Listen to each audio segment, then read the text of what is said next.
Assalamualaikum warahmatullahi wabarakatuh.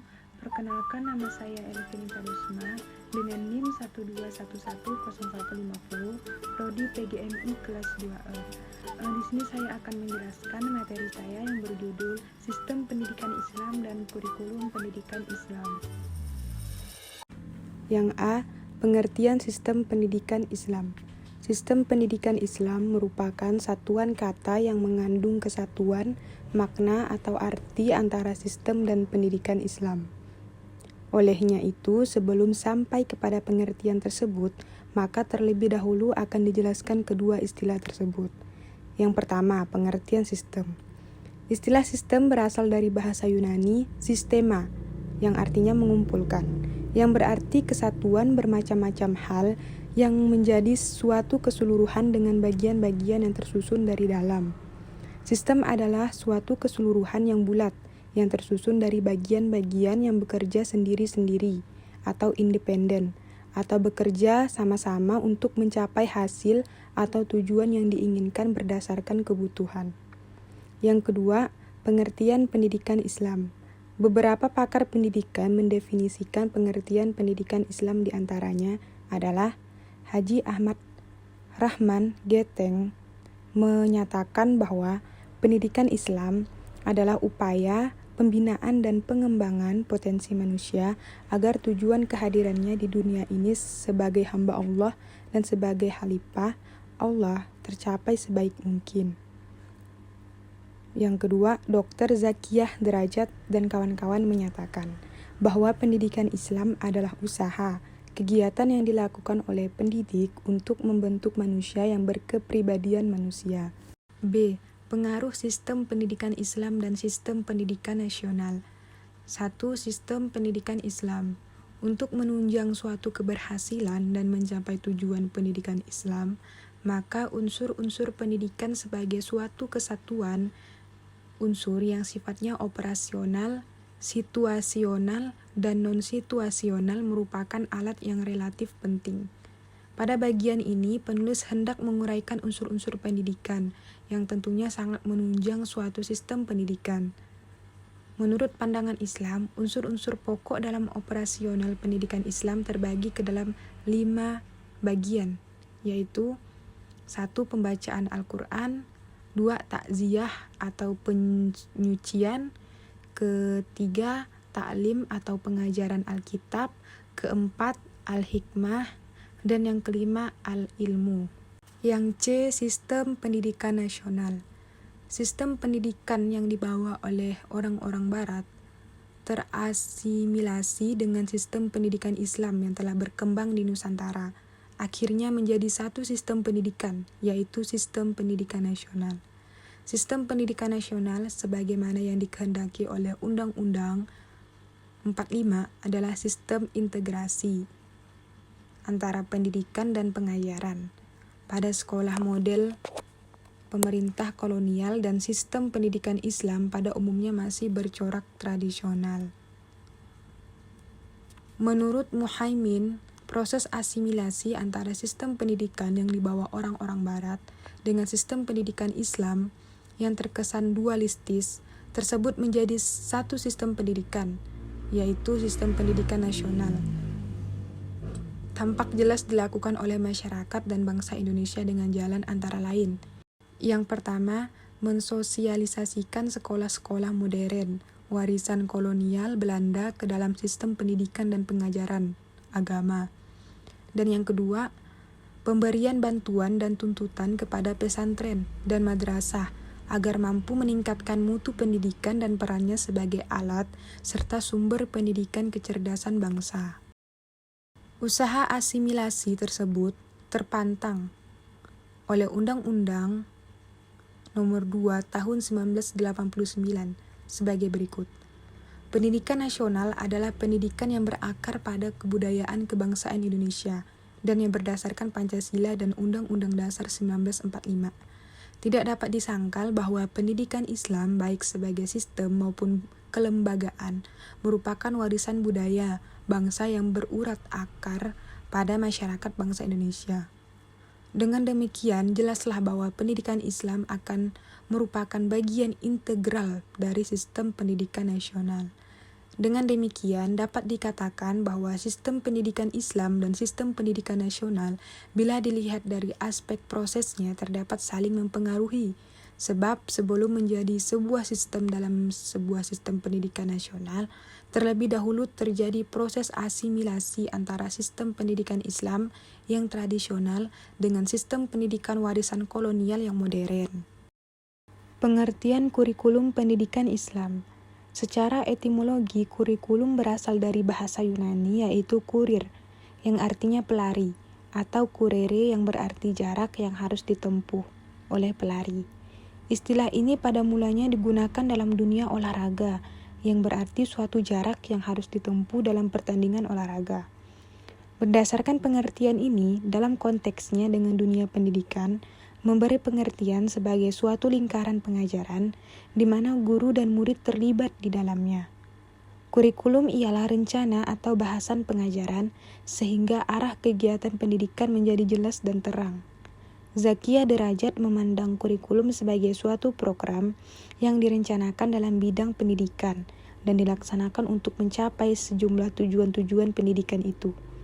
Kurikulum juga bisa diistilahkan dengan sejumlah pengalaman pendidikan, kebudayaan, sosial, olahraga, dan kesenian yang disediakan oleh sekolah bagi murid-muridnya di dalam dan di luar sekolah, dengan maksud menolongnya berkembang secara menyeluruh dalam segala segi dalam mengubah tingkah laku mereka sesuai dengan tujuan pendidikan. Kurikulum pendidikan Islam adalah bahan-bahan pendidikan Islam berupa kegiatan, pengetahuan, dan pengalaman yang dengan sengaja dan sistematis diberikan kepada anak didik dalam rangka mencapai tujuan pendidikan Islam. Atau dengan kata lain, kurikulum pendidikan Islam adalah semua aktivasi, pengetahuan, dan pengalaman yang dengan sengaja dan secara sistematis diberikan oleh pendidik kepada anak didik dalam rangka tujuan pendidikan Islam. Kurikulum dalam pendidikan Islam dikenal dengan kata manhaj, yang berarti jalan yang terang, yang dilalui oleh pendidik bersama anak didiknya untuk mengembangkan pengetahuan, keterampilan, dan sikap mereka. Selain itu, kurikulum juga dapat dipandang sebagai suatu program pendidikan yang direncanakan dan dilaksanakan untuk mencapai pendidikan. Prinsip-prinsip penyusunan kurikulum pendidikan Islam. Dalam penyusunan kurikulum, kita harus memperhatikan prinsip-prinsip yang dapat mewarnai kurikulum pendidikan Islam. Prinsip-prinsip tersebut adalah sebagai berikut.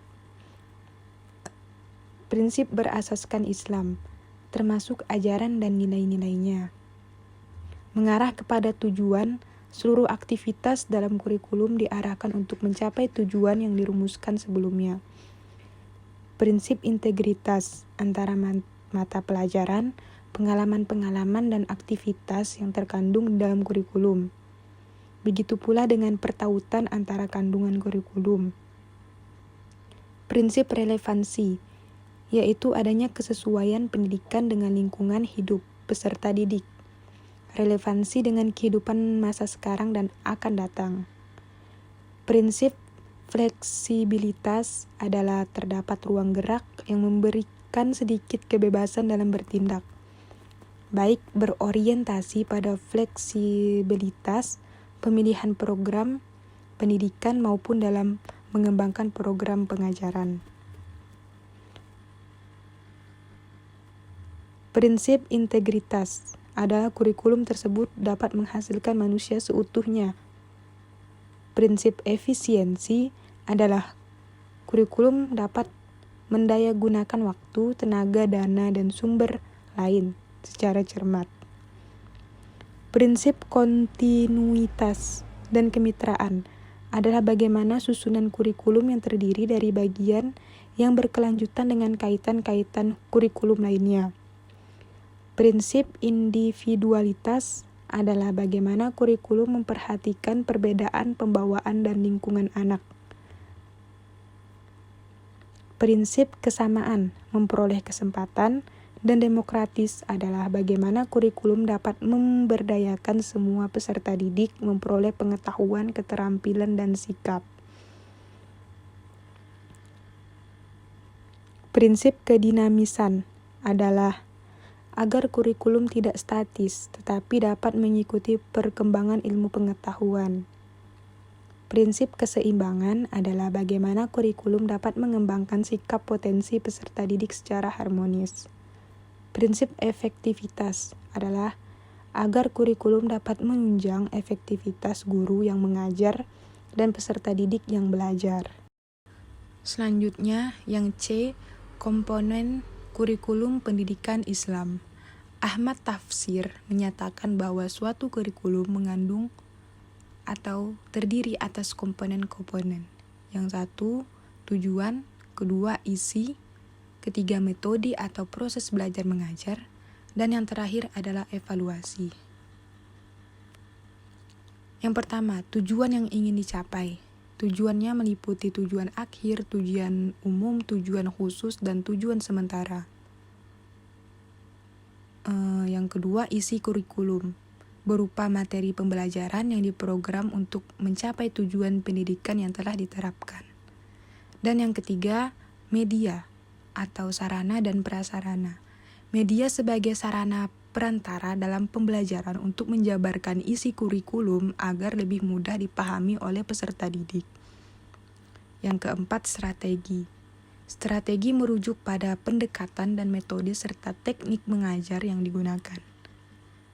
Yang kelima, proses pembelajaran. Komponen ini sangat penting sebab diharapkan melalui proses pembelajaran akan terjadi perubahan tingkah laku pada diri peserta didik sebagai indikator keberhasilan pelaksanaan kurikulum. Dan yang terakhir, evaluasi. Dengan evaluasi, penilaian dapat diketahui secara pencapaian tujuan. Selanjutnya adalah orientasi kurikulum pendidikan Islam. Pada dasarnya, orientasi kurikulum pendidikan pada umumnya dapat dirangkum menjadi 5, yaitu orientasi pada pelestarian nilai-nilai, orientasi pada kebutuhan sosial, orientasi pada tenaga kerja, orientasi pada peserta didik, dan orientasi pada masa depan dan perkembangan ilmu pengetahuan dan juga teknologi. Yang pertama, orientasi pelestarian nilai. Dalam pandangan Islam, nilai terbagi atas 2 macam, yaitu nilai yang turun dari Allah Subhanahu wa Ta'ala yang disebut nilai ilahiyah, dan nilai yang tumbuh dan berkembang dari peradaban manusia sendiri yang disebut dengan nilai insaniyah. Kedua nilai tersebut selanjutnya membentuk norma-norma atau kaidah-kaidah kehidupan yang dianut dan melembaga pada masyarakat yang mendukungnya. Dan yang kedua, orientasi pada kebutuhan sosial. Masyarakat yang maju adalah masyarakat yang ditandai oleh munculnya berbagai peradaban dan kebudayaan sehingga masyarakat tersebut mengalami perubahan dan perkembangan yang pesat, walaupun perkembangan itu tidak mencapai pada titik kulminasi. Dan yang ketiga, orientasi pada tenaga kerja. Manusia sebagai makhluk biologis mempunyai unsur mekanisme jasmani yang membutuhkan kebutuhan-kebutuhan lahiriah, misalnya makan minum, bertempat tinggal yang layak, dan kebutuhan biologis lainnya. Sebagai konsekuensinya, kurikulum pendidikan diarahkan untuk memenuhi kebutuhan kerja. Hal ini ditujukan setelah keluar dari lembaga sekolah, peserta didik mempunyai kemampuan dan juga keterampilan yang profesional, berproduktif dan kreatif, mampu mendayagunakan sumber daya alam, sumber daya diri, dan sumber daya situasi yang mempengaruhinya. Yang keempat, orientasi pada peserta didik.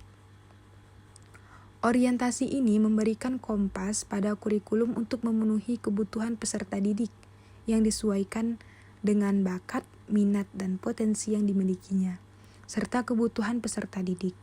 Orientasi ini diarahkan kepada pembinaan 3 dimensi peserta didiknya. Dimensi kepribadian sebagai manusia, yaitu kemampuan untuk menjaga integritas antara sikap, tingkah laku, etiket, dan juga moralitas. Dan yang kelima, orientasi pada masa depan perkembangan ilmu pengetahuan dan juga teknologi. Kemajuan suatu zaman ditandai oleh kemajuan ilmu pengetahuan dan juga teknologi, serta produk-produk yang dihasilkannya. Hampir semua kehidupan dewasa ini tidak lepas dari keterlibatan iptek, mulai dari kehidupan yang paling sederhana sampai kehidupan dan peradaban yang paling tinggi. Dengan iptek, masalah yang rumit menjadi lebih mudah, masalah yang tidak berguna menjadi lebih berguna, masalah yang using dan kemudian dibumbui dengan produk iptek menjadi lebih menarik. Sekian materi saya mengenai sistem pendidikan Islam dan kurikulum pendidikan Islam. Kurang lebihnya saya mohon maaf. Wabillahi taufiq wal hidayah. Assalamualaikum warahmatullahi wabarakatuh.